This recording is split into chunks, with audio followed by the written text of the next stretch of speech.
pokerspieler.com/poker. The competition closes on 31st of August.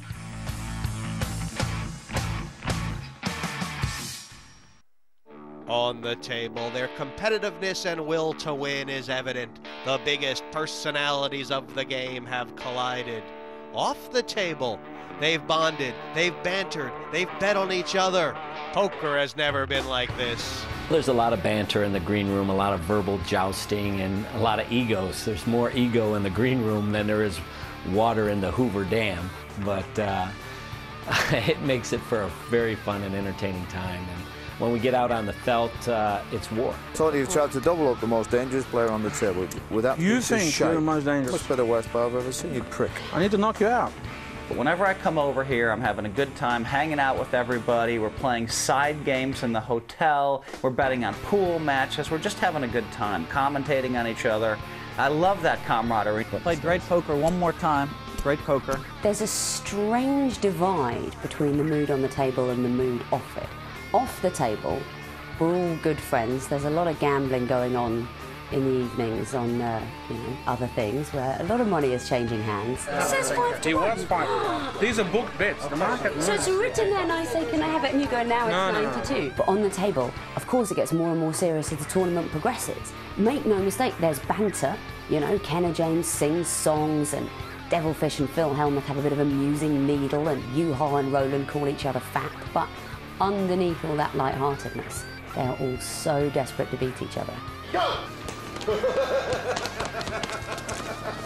The first Premier League for me has been fantastic. I mean, the experience, the atmosphere, the off-the-table chat, the bets we've had off the table has been fantastic for bonding, and the competitive spirit's right there.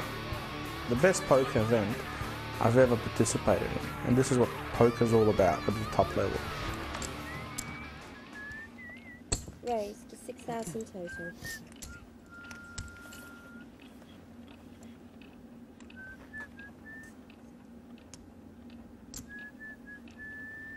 Re-raised to 18,000 total.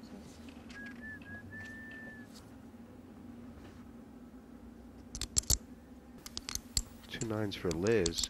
And DeWolf, I guess Tony G opened up this pot with a raise, and that's why Liz has re-raised. What should DeWolf do here with his 38,000? Well, yeah, that's what he's going to do, all in. He doesn't have enough chips to slow play this hand. Doesn't make any sense.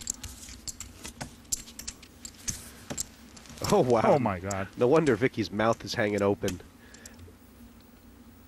If she could see the cards, it's an automatic pass. But 38. raise, re-raise, all in from DeWolf. What do you think?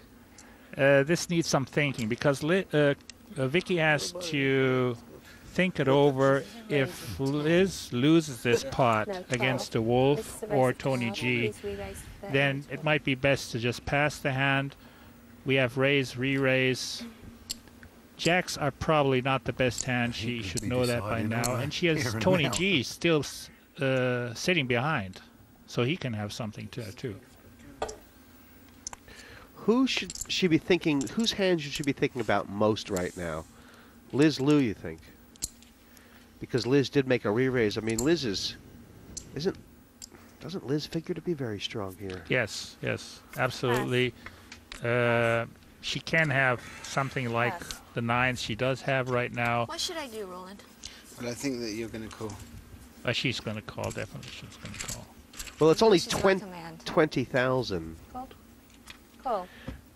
And she could hardly get away from it, could she? No, she can't get away from it. I mean, the way Roland is played, he can have not almost anything, but, I mean, two high cards. Ace King, Ace Queen would have been an acceptable play in this situation for him. So I think that was a pretty automatic call. DeWolf's all in, Corin off the hook, and Liz Lou about to lose. Oh, nearly a third of her chips here. Eddie, you wonder if Liz could have played this hand differently to get away from it. But if the 9 comes, she'll feel better. No jack. This was hard for Liz to get away. I mean, even if DeWolf calls, maybe Vicky's going to go all in.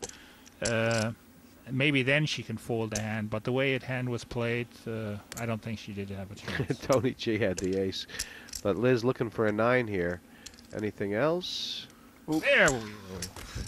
Unreal this week. Unreal, It's okay. unreal. Unreal.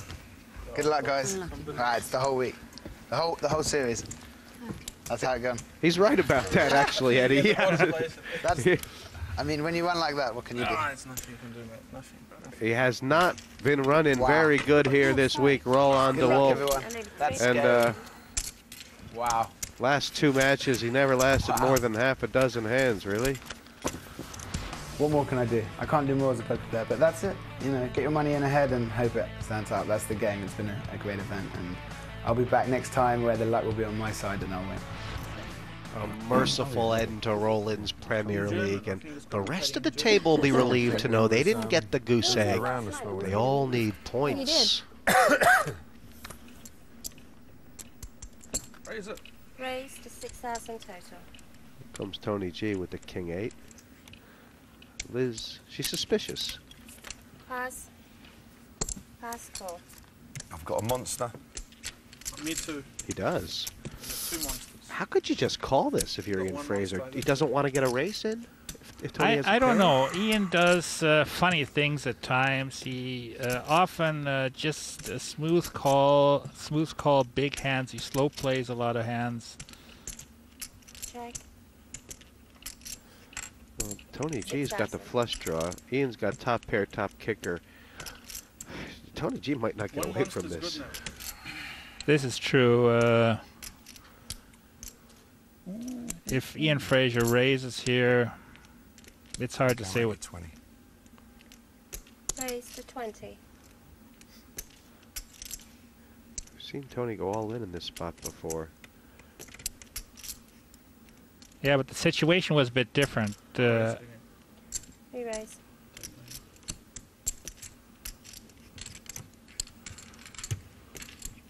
He's going all in. Oh, he does. All in and a call. And a quick call from Fraser. You think strategically, perhaps Tony G made a bit of a mistake here? Should he have just peeled off a card? Did he want to go for it? I think it would have been the right thing just to peel off a card. I don't think that Ian Fraser is the type of person in this particular spot to make a move at the pot, especially with that flop. A club, though. Old Dash Fraser. He's got a game in hand, but needs points. And it's... Bye. I think it's Tony G who's out. Bye to Lithuania. Bye. Bye-bye. Very thanks. See you. See you. Bye-bye. That's fair. Well, You all fight it out. See you. Bye-bye. the only thing you can say is that this Premier League match now down to the 4 players who have something at stake. I'm very happy with the result because now it's so fair for the remaining 4 players that they fight it out, and you know, me and Roland don't have any influence on the result, so it's fantastic. I'm happy because of that. It's going to play loose and aggressive like that. I mean, I have nothing to lose. Who's the best out there, do you think, at this chess match, knowing the strategy and that sort of thing? I think Liz is. Well, Kirill actually is, but he's the chip dog right at the moment. So if Pass, pass. I'd say with even chips, Kirill would have the advantage, but Liz is doing very well. Also, I mean, as far as the leaderboard goes, Kirill has less flexibility, doesn't he? That's true. He must get in the top 2. That's an absolute must for him. Whereas Liz, Vicky, and Ian can all be satisfied with 2 or 3 points. At least these points will get them into the playoffs. Fraser has made a total of 11,000, and Drop or re-raise? Oh. It's a tough line to draw in the sand with King Jack. Call. I checked on. Checked.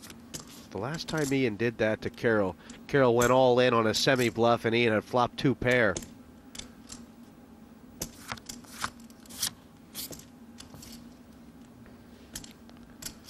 Well, Kirill got something here. Let's see if he does it again.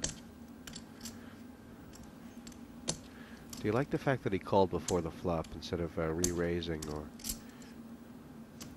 Yeah, he wants to get some chips. He knows that Ian is capable of going all in, and then he'll have to fold again. That's he doesn't want to do that. Fraser checked in the dark, but I mean, right now, Gerasimov has a hand that he's going to 11. imagine he feels like he's going to have to win with.